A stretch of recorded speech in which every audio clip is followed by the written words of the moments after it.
dun on. We're going to the moon. We're going to the moon tonight. No, we're not going to the moon tonight, John. We're going to MBE's reviews, and it's a television review. Once more, we're continuing the series of Scam 1992, the Harshad Mehta They were scanning his details, Stephen. Yeah. In fact, there was a discussion on episode 6 about the word scam as well, which was very interesting. We'll get there for the next show, but we're going to be talking about episode 5 just now. Kundli Mind Shani is the name of this episode, John. Rated 9.2 out of 10 on IMDb. And as always, I'm just going to read this short little synopsis of what's happening in this episode before I pass it over to yourself. Yeah, genau.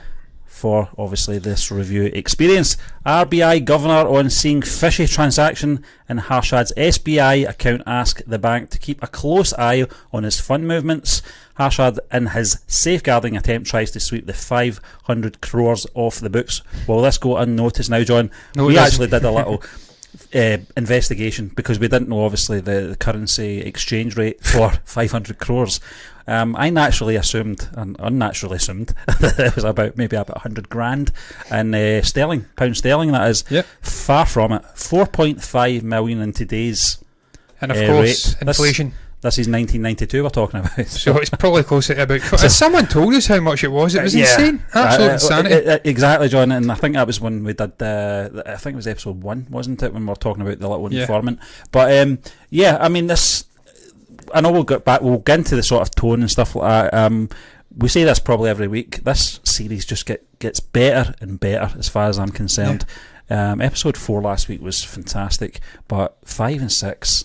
it gets dark as well. That's the other thing we'll talk about, obviously, is the tone and the mood change in this, especially from Harshad. I think his persona totally changes in this next 5 and 6 episodes. So I'm going to hand it over to you now, John, anyway, to take us through this review experience, but I thoroughly enjoyed watching these 2 episodes. Yeah, Stephen, so did I. That's a short little review, so people who like to moan about how long these reviews are, that's a short review. Really enjoyed these 2 episodes. Harshad's really, really getting destroyed now by the RBI, the investigative sort of group led by Venka Taramanan or something. I can never say his name. It's incredibly long.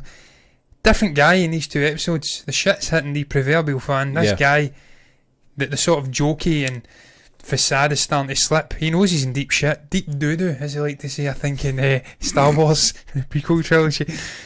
And he becomes a different man. But Stephen, he's not a different man at the beginning of episode 5. Everything is fine and dandy, as we like to see here in Scotland. He's putting on the charm offensive. He knows that there's been some investigation into his files, his physical files. They can't get access to his IT files because he's conveniently got a password on it. And the guy who deals with the password is on holiday. He's never coming back. We know he's not coming back. She goes out on a charm offensive, does a little interview, and I loved, obviously talking about the explosion of the market under his bull run, because he's the bull. And he says, well, I don't smoke, but I always carry a lighter in my pocket to create an explosion. And I loved the visuals. It went from a side shot of him being interviewed to a grainy 90s visual of the actual interview. Loved that, loved the flip, technically. And this guy's just, he's charismatic, sort of facade-like best in that opening minute or so. What did you make about that? Because obviously things go dark for John, Harshad quickly. I think Harshad's always comfortable when he knows information up front, because he can turn the charm on, and he does that for the first maybe few moments of this episode. I would say it's probably the last time we see him like that for a while, because after that he's on the back foot, because everyone's after him, everyone, piranhas. All these different groups, but I know you mentioned it in the notes as well, that they all know what he's doing. They can't do anything about it. That's probably the most frustrating thing. We've had a graphic up here for the entire time. It's nothing even remotely relating to this, but look, I digress. We'll put that up. It's not Just Cause or whatever that was. That's a graphic from about 6 months ago. We do apologise, guys. That is, I keep tinkering around with Streamlabs, the OBS, and it keeps resetting the settings, and we're getting graphics from movie news from about a year ago. So not talking about Just Cause. It's there you go. Scam 1992, the Harshad Mehta story review. But Stephen, we get there in the end. We get there in the end. It's been a shambles. We'd done a stream. It was sitting for about 15 minutes because there was technical difficulties. We're back now though, hopefully with a bang. I'm seeing something about the bitrate being lower, but we don't give a shit about that. Not a tiny little shit is given about that. No. Not a little rabbit pellet size. But look, I digress, man. You're right. He is on the back foot after this, and really the guy who starts it is this I'm going to try and say his name here. Venkataraman. Good attempt. Head of the RBI, in a sense. He's the RBI governor. Yeah. He advises all the banks, the traders, to start to try and reduce the market. It's in a boom. It's highly speculative. It's unstable because of Harshad financially doping it with banks' money that he doesn't actually have receipts for or anything like that. He's financially doping the market. BRs. He advises them, the BRs, to drop the market, and it has an immediate effect. It drops 400 points. And this ex-bull who's trying to advise him, look, don't go after Harshad, let the bull do what he's got to do. Yeah. He tries to sit in the plane, he tries to pull a Harshad Mehta move, and some woman comes up and tells him, that's my seat, get out of my seat. I love that, because we've seen Harshad pull it with the guy when he tried to get into the money market earlier on in another episode. Yep. This guy does it, gets slapped with the governor and gets slapped out of the seat with another woman. But I enjoyed that. I enjoyed the fact that this Venkataraman guy who's been after him from day dot in this series, he's now starting to really go in for the kill. Yeah. He smells blood and he's trying to reduce the market and in a sense cut the feet out from Harshad. What did you make about that, Stephen? Because his enemies are many in this, but this guy is maybe Suitcase aside the main enemy. I was going to say Harshad. That, John. I think I think it was maybe episode 2 or 3 he came in. I can't remember. He wasn't in the first episode, I know that. But yeah, he's going to be the sort of main one out of them all from all the groups that's going to continue, I think, through to episode 10. He has to, he just has to, be there because his presence as well. I think he needs someone. His brother mentions this. I don't know if it was this episode or episode 6, John. That's the only problem with doing 2 episodes a night. They kind of blend into one. But his brother does say, you're that far in now that you're playing with the big boys, and he is one of the big boys. They're coming after you, and he is one of them. But he's a great character. I don't know who the actor is, John, but he's a great actor as well. Is this the brother? No, the Pratik Gandhi. No, the your chap that you were talking about. The one, I can't pronounce his name. Anif Narayan Mahadevan. Yeah, he's very good. Yeah. He's a fitting antagonist alongside Suitcase. I don't really like calling Suitcase an antagonist because she is the side of good. No, and we'll get into that at some point. She's a truth seeker. Yeah, this is blood. The lines are blood in this TV show. The antagonist is most definitely Harshad. He's the fraudster. But such is the way it's structured. You start to kind of be bonded to this guy. You want to see him not getting done for fraud. You want him to keep getting up in this metaphoric rise. Which says a lot about us. Yeah. Or mesmeric rise. I'll say metamorphic or whatever I said there. Stephen, I've said that Meta's enemies are many in this, and they start really bitching very early on in this episode about his downfall, bitching about him doping the market, his fake strategies that he has. The little fat guy who is what's his name again? I think it's Manu. Yeah, one of his little goons. I hate this guy with a passion. This little fat guy. He's got the shirt tucked into his trousers all the time. The glasses, the moustache. The guy that was dancing at the club. Hate this little shithead man. He's bitching with the other guy that looks like a sort of Joe Pesci sort of guy with Ajay Kedir and Tiaji. They're all bitching away, plotting his downfall. And I don't know if you noticed, John, but do you know that meeting of them? AJ had that. I think it was a bottle of beer. Yeah. How many sips did he take? That it was constant. I don't know if you noticed that. It was just a little thing. Maybe a little nervous tick. I think it was nerves, John. I think it was. I don't think he's as confident as he makes out. No, he isn't, Stephen. He's got deep insecurities. This guy realises. And I'll get into this in a moment. I've said it cracks me up that everyone seems to know he's doing illegal stuff, but they just can't nail him. Yeah. And the reason Ajay can't nail him is because he's doing it, but he's not doing it as well. No. It's Harshad. So he's got insecurities. This guy's came from nowhere. He's supplanted him as the main guy in the money market, and he can't do it as well as him. So now he's bitching away in the background, probably seeing ghosts, trying to bring this guy down. So you're right, he's a nervous little man. And Tiaji, he's the sort of leader of the Citibank cartel. He's a little bit less nervous, but he's still a gimp, as I like to say in my notes here. See, the vultures are circling after him in this. The SBI accounts are starting to be looked at. They can't get him on physical evidence. They can't get him via his computer. He gets a tip-off. He gets a tip-off, yes. the SBI accounts is where they start leading to, and this is when we get back to Sitaraman, the guy who he bribed. I think he says his son could go off to a ceremony, he'd pay for it, he'd get a cut. He was nervous as hell about doing these fake bank receipts, and he was right to be nervous because the shit starts hitting the fan, and it's him, it's in the targets. Sitaraman, he starts, as I says, doing something to his keeks. Yeah, pants. He is, and I don't blame him. He doctors the records from 1170 crores to 1670, and it's the most ridiculous doctrine I've ever seen. He doesn't even try to make the one look like a reasonable 6. Yeah. He just writes a 6 over it, really harshly over the one, so obvious. And right away, man, he's down the rabbit hole. He has to get a therapy session from Ashwin and Harshad in the car. Back of the car. They say, look, don't worry about it, we'll get it sorted out. But this guy's a nervous wreck. He goes off with his son to this ceremony. What did you make about that, Sitaraman? Because this guy cracks me up. John, he's just a little nervous wreck of a guy. But, he's got a way about him too. There is a comedic way about him as well. There's something about him, he knows that this day is coming. Yeah. And it's finally came. I didn't think it would be this soon into the series. I thought it would have been maybe the last couple of episodes. Yeah. But there's obviously more to come about this. How this is going to pan out. Steve, I've got a theory on that. We've not seen it all yet. No. This is us now, episode 6, caught up with the current day, i.e. 1992. Yeah.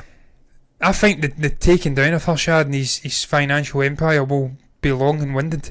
They'll have to get the details. They've released this newspaper, which we'll get into in the next episode, not naming him. I think it's going to be long and winded. He'll fight like hell to try and get out of it, and this is why the last 4 or 5 episodes, whatever it is, are going to be present day 92.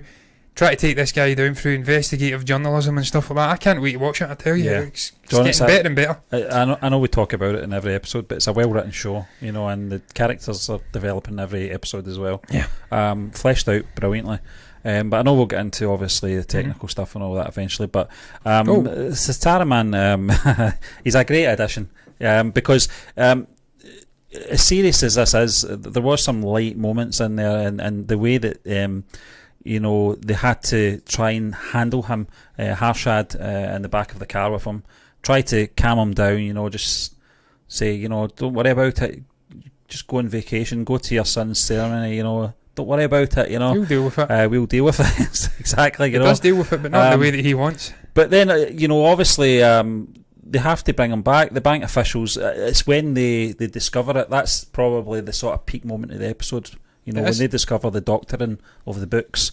That's when it really does get serious. And Stephen, as you says, the 500 crores, we are blissfully unaware of what that actually represents in terms of money. Yeah. But we know now, and now it becomes abundantly clear why these officials were really panicking. Yeah, there's a 500 crore or crores, however you say it, gap or shortfall in their accounts, so they were frantic trying to get a hold of this Sitaraman guy. And that's really when I'm trying to find my point here in the actual guideline. I'm struggling like hell. Yeah, he does, he screws it up, Sitaraman. The bank officials, they go all the way to this town where his ceremony, I think it's a Hindu ceremony or something, like they go to pick him up, and his butter wouldn't melt, and then this guy's getting after him. He's physically shaking at interrogating him.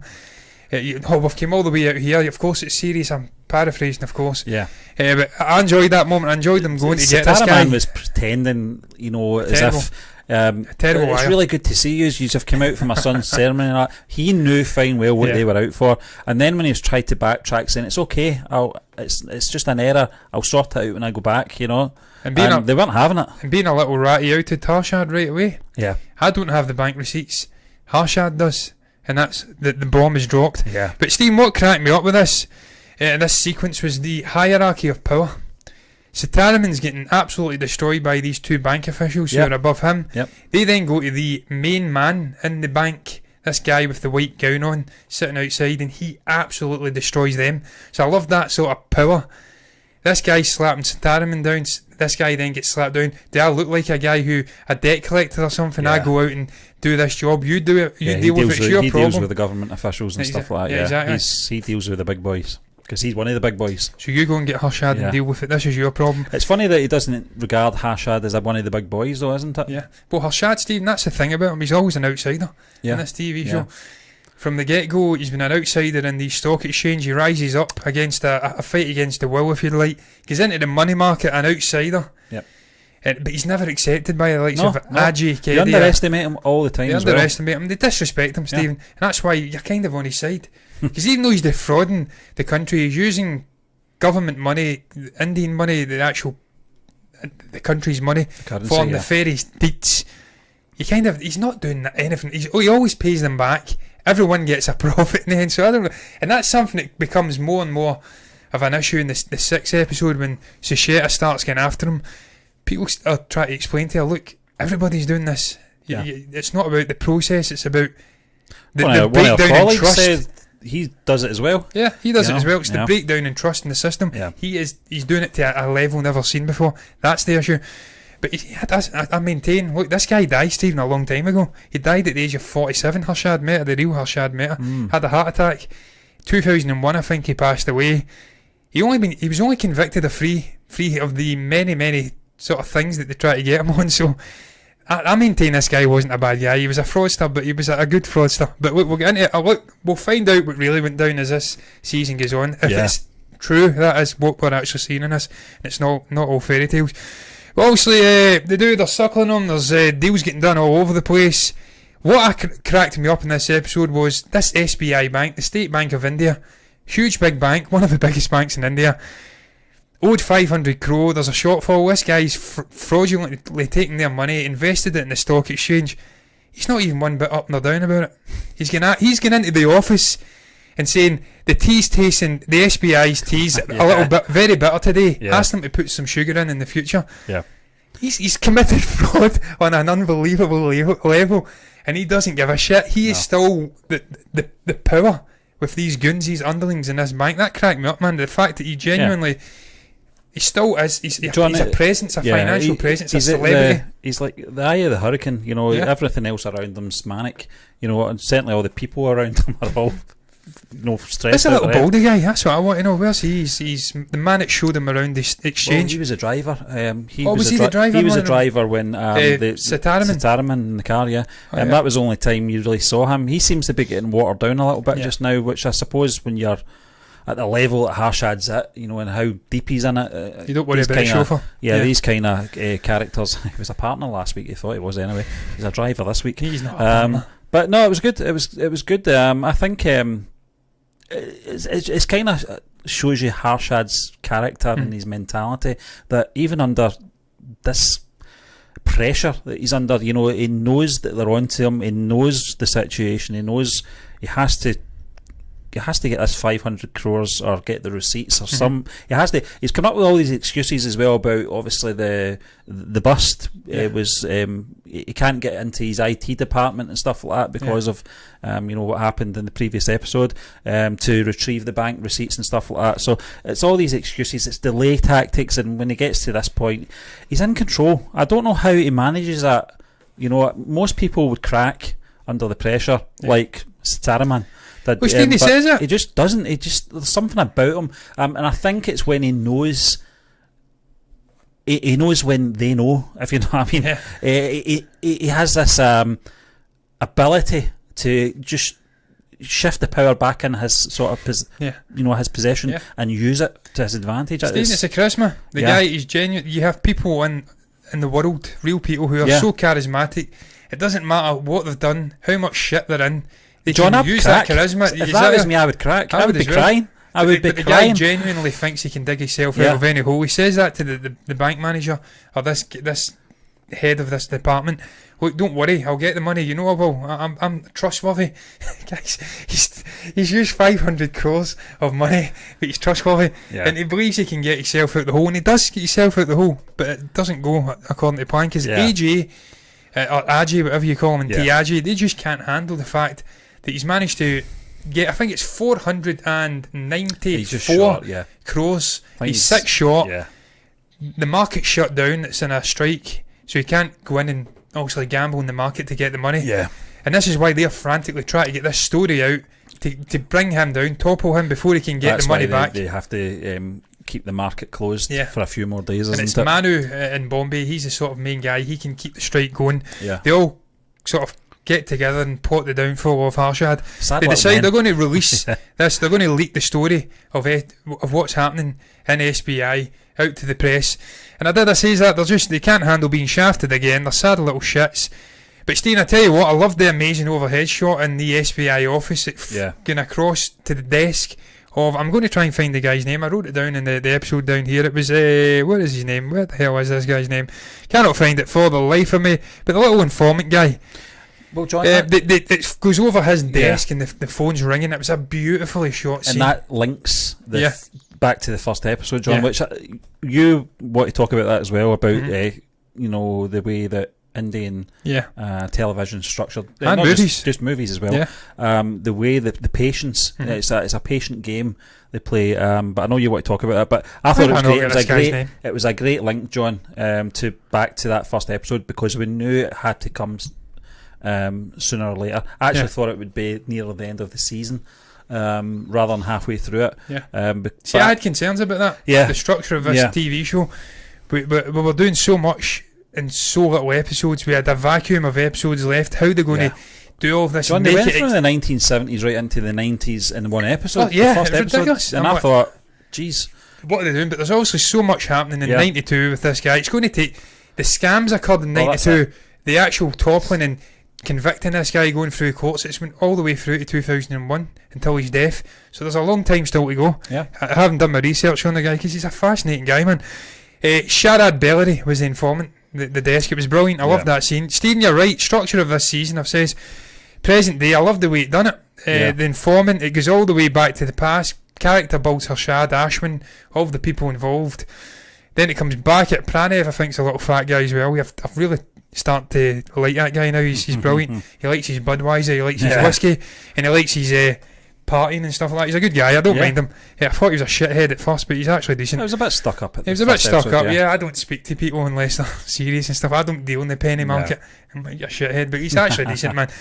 But the way it went back to the 90s. It done character building. Then it comes back 5 episodes later to where we were at the very beginning with the informant. That's something, Steve, with Indian style. I love the Indian movies. The likes of Bahubali and stuff like that. They'll show you the present day, then they'll go off. 2 movies, 4 hours of story to another timeline, and then they'll come back at the end to present day and conclude it. They trust their audience. There's a more patient style. There's a trust of the audience. They're happy to go off, as I says, for hours exploring different characters, plots. Then they'll come back. I love that, man. I love that style. That's what the likes of Christopher Nolan does over here. Very few filmmakers in the Western world actually have that consideration, respect for the audience, and patience and storytelling. The Indians have, every movie, man, I've watched has got an element of that patience and complicated story structures. I love it. Absolutely love it. John, with any sort of complicated story structure, anyone that's involved in the production or the writing of anything like that know their audience. They know they're going to be at a level of intellect. So they know that they'll sit and the payoff will happen. The payoff for me was obviously that link to the first episode at the very end of this episode, and that's what I like about this series. Every episode keeps you dangling on. It's a little cliffhanger at the end of every episode, and that's what I said a few weeks ago, John. I would gladly binge watch this. I would have been finished by this by now if we weren't reviewing them, but my memory's not as good as it used to be, so I think 2 episodes at a time is enough. But I do want to see what happens next, and I'm glad we're obviously doing 2 episodes per night, because I couldn't wait to see this was going to take us. I tell you what, man, there's been lots of talk about the Mandalorian in this episodic weekly format, how it's taking people back to a better time. The binging is alright. I seen Chris Stockman yesterday speaking passionately about streaming and how binge watching and streaming things, it doesn't stick with you. Like if you take your time to immerse yourself in a cinema or watch it weekly. That's the thing, John. I said this, and I say this about anything that's well written and interests me, is that you need that time away to think about what you've just watched, what you've just digested, so you can come up with your own theories and think about what was said and understand certain things, especially if it's a complex storyline like this. Well, it's complex for us guys because we don't know anything about, obviously, trades and stocks and etc. Oh, that's nonsense. But it's well written, John, and that's what I like about it. And I don't mind the sort of pacing of it either. I'm quite happy for us to do it. It's rapid. This way. It is. You're enveloped in it. Yeah. 25 minutes passes like that. Oh, it's like ridiculous, that. John. It is. It doesn't feel like, I think it's about a 50-minute episode, doesn't it? Rapid. It feels maybe about 25, 30 minutes. It does. At best. Stephen, final thing before we round up the Fox, she says that about getting off and the patience we were talking about the structure. It's the same with characters. Chahta is not in this episode. No. One of the main characters, the investigative journalist, try to bring him down. So much in the last missing episode from the fifth episode. It's all focusing on Sitaraman and the other guy with the incredibly long name, who I'm going to try my best to read out again. Venkataraman. Yeah. I'm butchering that name, I do apologise. But that's what I love. Different episodes. Harshad's the main guy. Ashwin, Pranev pops in and out. Yep. Then you've got Ajay Kedia and you've got Tiaji. Then you'll have a Chahta episode with a little journalist friend. Then you'll have a Sitaraman. They dedicate little episodes to side characters, and these come in and dominate. Then it goes back and forth. I love that. One thing I'll say about the fifth episode was Harshad was hardly in it. Mm-hmm. That's the first time. It was a Sitaraman episode. Yeah, the first 4 episodes I felt was predominantly about him, and it's his story, so it should be. But this episode, I felt he wasn't in it as much. No, Stephen, his presence was there. I mean, he was in it enough, but it just didn't have his to. His antics and what he'd been getting up to is there. They didn't have to rely on his presence in every scene. That's what I like. That's what makes this a great written television series, because they trust the other characters to carry the story. And it really is starting to structure more to investigating what his crimes are, what he's been getting up to, and I like that. I like that change in scenery. We'll get into that though in the next episode. Overall thoughts in this episode, Stephen? I still maintain the previous one was probably my favourite, with the investigation into his house, because it was classic Pratik Gandhi. He's just absolutely brilliant. I think that is his name. I hope that is his name, man. I'm not butchering it. Pratik Gandhi. He is absolutely cracking jokes. He's above them.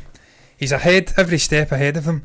And I love that episode. That's still my favourite. This is probably jumped into the second favourite episode, 5 episodes in, because it's a change in tone. We're going off in a different direction. Sitaraman was in it. He was a great little character.